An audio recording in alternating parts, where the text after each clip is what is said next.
સુરતના સગ્રામપુરા વિસ્તારમાં આવેલા નવસારી બજારમાં ગતરોજ એક ચોંકાવનારી ઘટના બની હતી। અહીં સગ્રામપુરા પોલીસ ચોકીની બહાર જ કેટલાક અસામાજિક તત્વો દારૂની મહેફિલ માણી રહ્યા હતા। તે દરમિયાન બસંત બાઈદાન નામના વેપારી પોતાની હાર્ડવેરની દુકાન ખોલવા માટે પહોંચ્યા હતા। દુકાનની બહાર દારૂની બોટલો પડેલી જોતા વેપારીએ તત્વોને ત્યાં દારૂ ન પીવા માટે ટકોર કરી હતી। આટલું કહેતા જ ઉશ્કેરાયેલા સામાજિક તત્વોએ વેપારી પર ચપ્પુ વડે હુમલો કર્યો।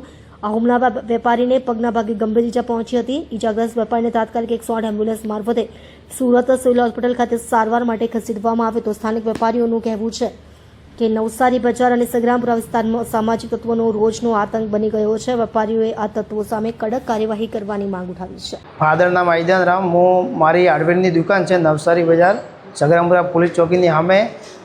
હું દુકાન સવારમાં ખોલવા ગયો, આ માટે મને 2-3 લુખ્ખા ત્યાં દારૂ પીતા હતા। આ લોકોએ મને ચાકુનો ઘાવ મારેલો છે। એનું નામ છે રાહુલ કુમાર સોલંકી નામ છે। આને રહેવાનું છે મલેકવાડી। એને ઉપર કાર્યવાહી થવી જોઈએ। રોજ 365 દિવસ એનો ત્રાસ છે ત્યાં।